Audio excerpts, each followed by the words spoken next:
नमस्कार, मैं जितेंद्र चौधरी और आप देख रहे हैं द बिग वाई मीडिया। हम मौजूद हैं अजमेर लोकसभा सीट पर। लोकसभा चुनाव नजदीक आ रहे हैं, 26 को यहाँ मतदान है। दूसरे चरण में हमारे साथ राजस्थान सरकार में जल संसाधन मंत्री हैं सुरेश सिंह रावत, तीसरी बार पुष्कर से विधायक चुने गए हैं।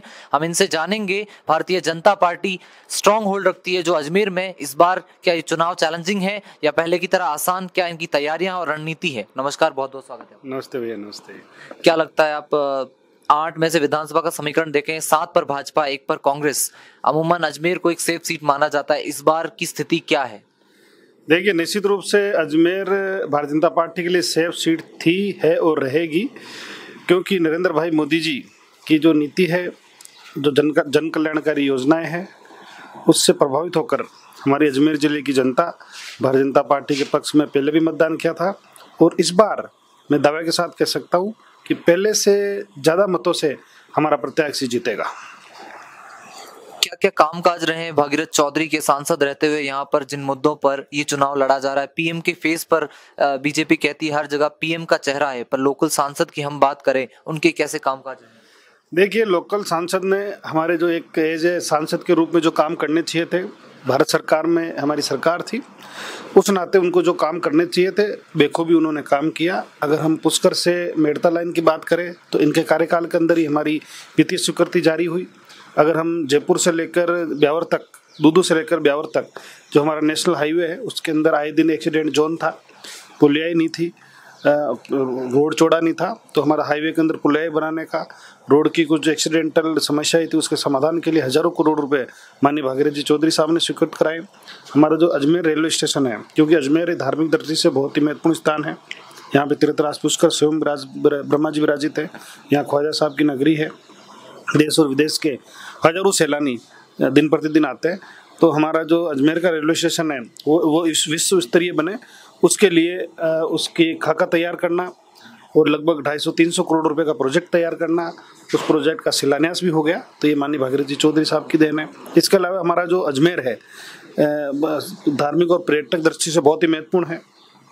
पूरे इंडिया से यहाँ पे रेल कनेक्टिविटी और बेहतर हो, इसके लिए उन्होंने कई ट्रेनों का जुड़ाव हमारे अजमेर से कराया, कई ट्रेनें का ठहराव अजमेर से कराया, कई नई ट्रेनें हिंदुस्तान के अन्य हिस्सों में चलाई।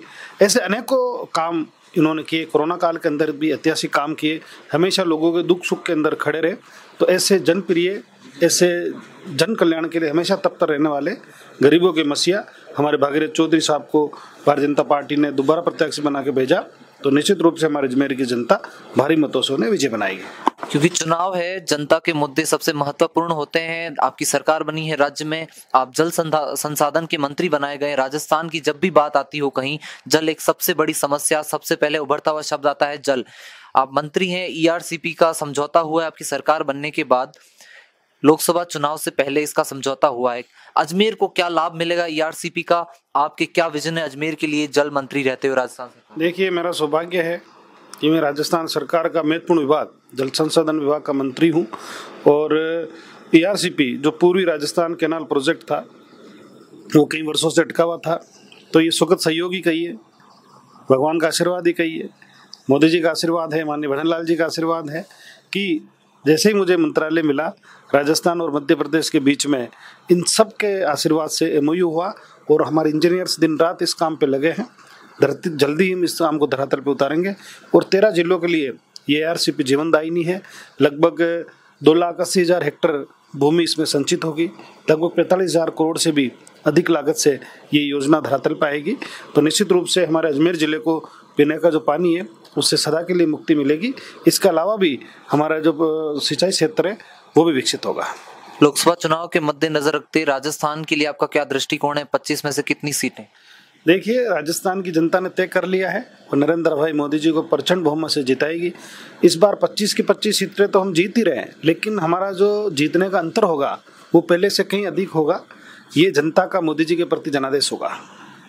लोकसभा चुनाव की इतर हम बात करें, आप नए पहली बार मंत्री बने, उससे पहले पार्लियामेंट्री सेक्रेटरी रहे। बहुत ही यंग एज में आप 30 साल की उम्र में विधायक चुने गए थे, शायद 2013 में पहली बार। कैसा आपका राजनीतिक सफर रहा? आपकी पार्टी में संगठन को बड़ा महत्व दिया जाता है और मैंने देखा 2013 से पहले आप विभिन्न पदों पर, एबीवीपी हो, भारतीय जनता पार्टी, युवा मोर्चा हो, बहुत से पदों पर रहे। राजनीति में रुचि कहाँ से? देखिए, शुरू से ही जन सेवा कार्य करने की में मेरी रुचि थी। और जब छात्र जीवन में था, जब हम विद्यार्थी परिषद में काम करते करते युवा मोर्चा में आए, फिर भारतीय जनता पार्टी में जिम्मेवारी मिली। भारतीय जनता पार्टी में काम करते करते पार्टी ने हमें विधायक का चुनाव लड़ाया। चुनाव लड़ने के बाद भारतीय जनता पार्टी ने मुझे संसदीय सचिव की जिम्मेदारी दी। भारतीय जनता पार्टी ने 2018 से फिर से विधायक का चुनाव लड़ाया। 2023 से फिर से पार्टी ने टिकट दिया और अभी संसदीय पहले सचिव था, अभी जल संसाधन मंत्री की महत्वपूर्ण जिम्मेदारी है। तो क्योंकि जन कल्याण हमारा ध्येय था, लोगों की सेवा करना मेरा उद्देश्य था, लोगों को विकास करना मेरी ललक है, इसलिए मुझे अच्छा अवसर मिला है। निश्चित रूप से मैं राजस्थान प्रदेश के लिए मेरा प्रयास रहेगा कि मैं हर क्षण 24 घंटे लगा के लोगों की सेवा कर सकूं। वसुंधरा राजे सरकार में भी आप पार्लियामेंट्री सेक्रेटरी रहे, भजनलाल सरकार में आप मंत्री हैं, ज्यादा कहाँ कंफर्ट फील होता था? पहली बार बने थे नए नए, उस समय कैसा, किसको आप अपना राजनीतिक गुरु मानते हैं, या गॉड जिसने आपको राह दिखाई हो, समस्याएं हो, उस समय की मुख्यमंत्री में और आज के मुख्यमंत्री में कितना डिफरेंस? देखिए, गुरु हमारा भगवा है, और क्योंकि हम संघ के स्वयंसेवक हैं, संघ की शाखा से निकले हुए हैं, तो हमें सदा गुरु हमारे भगवा ध्वज है। बाकी हमारे माननीय वसुंधरा जी हमारी नेता है, माननीय भजनलाल जी भी हमारी नेता है, माननीय मुख्यमंत्री जी ने भी अच्छा काम किया, माननीय भजनलाल जी बहुत अच्छा काम कर रहे हैं। तो निश्चित रूप से भारतीय जनता पार्टी के जो कार्यकर्ता से लेकर मंत्री से लेकर मुख्यमंत्री जी से लेकर प्रधानमंत्री तक सब सर्वश्रेष्ठ काम करते हैं, सर्वश्रेष्ठ अपना राज्य के लिए, प्रदेश के लिए, देश के लिए देते हैं। हम हमारे सब आदरणीय, हमारे सब प्रेरणादायक है, हम सबसे कुछ न कुछ सीखते हैं। बहुत ही सॉफ्ट कॉर्नर रिप्लाई था आपका।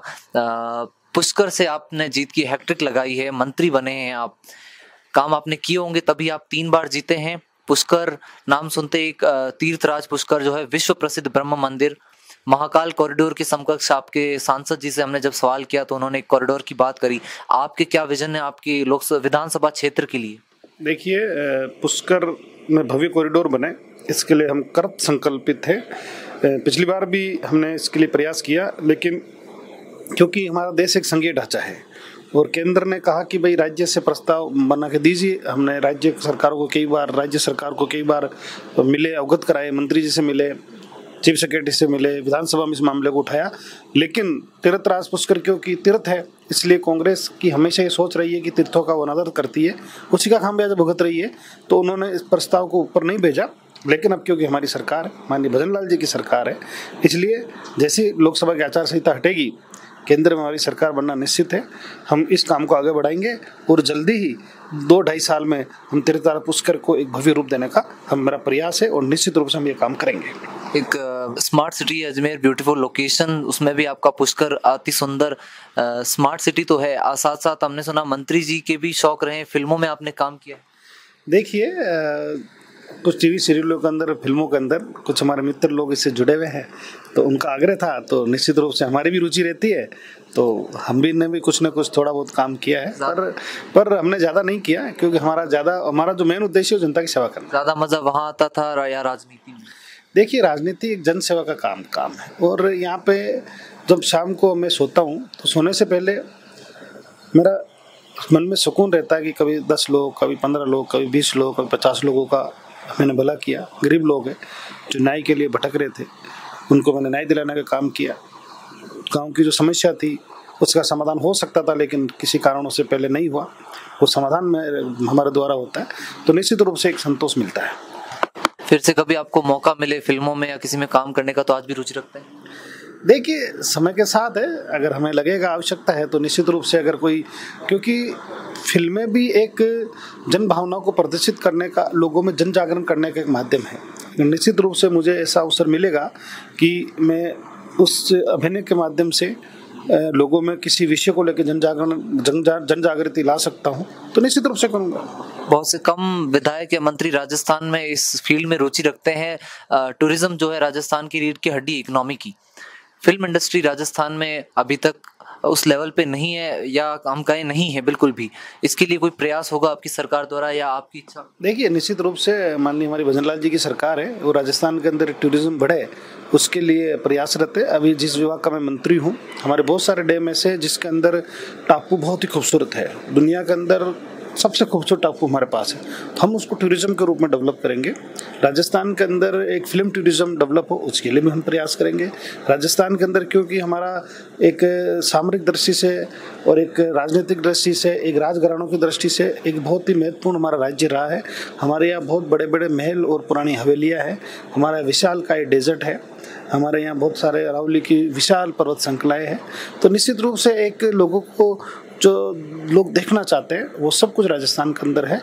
तो हम फिल्म इंडस्ट्री को भी हम यहाँ प्रमोट करेंगे और उन सबको यहाँ सुविधा मिले, इसके लिए हम काम करेंगे।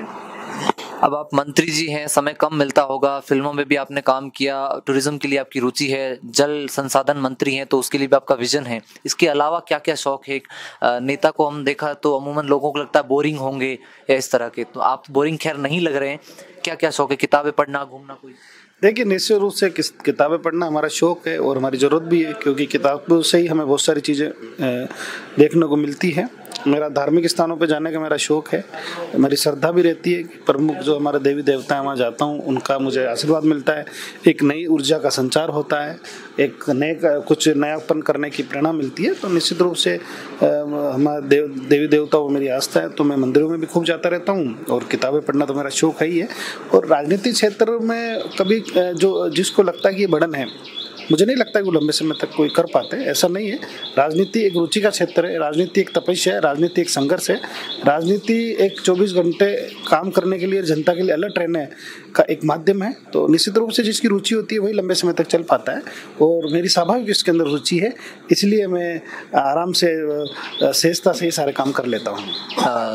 आपके प्रतिद्वंदी आरोप लगाते रहे कि भारतीय जनता पार्टी धर्म की राजनीति करती है। अजमेर में क्या कोई हिंदू मुस्लिम फैक्टर है? देखिए, धर्म हमारी संस्कृति का मूल है और हमारे देवी देवताओं को याद करना, उन पे आस्था रखना, मंदिर में जाना, मंदिर की बात करना, मंदिरों का निर्माण करना, अगर ये धार्मिक आस्था की बात है तो है। हिंदू मुस्लिम फैक्टर है? देखिए, हिंदू मुस्लिम फैक्टर तो मुझे नहीं लगता कि भारतीय जनता पार्टी तो सर्वव्यापी, सबको साथ सबको विकास की बात करती है। अगर हम मुसलमानों की बात करें तो हमारे देश के अंदर जो भारतीय जनता पार्टी की जन कल्याणकारी योजनाएं हैं उसका लाभ भी मुसलमान भी लेते हैं, हिंदू भी लेते हैं, सिख भी लेते हैं, बौद्ध भी लेते हैं, ईसाई भी लेते हैं।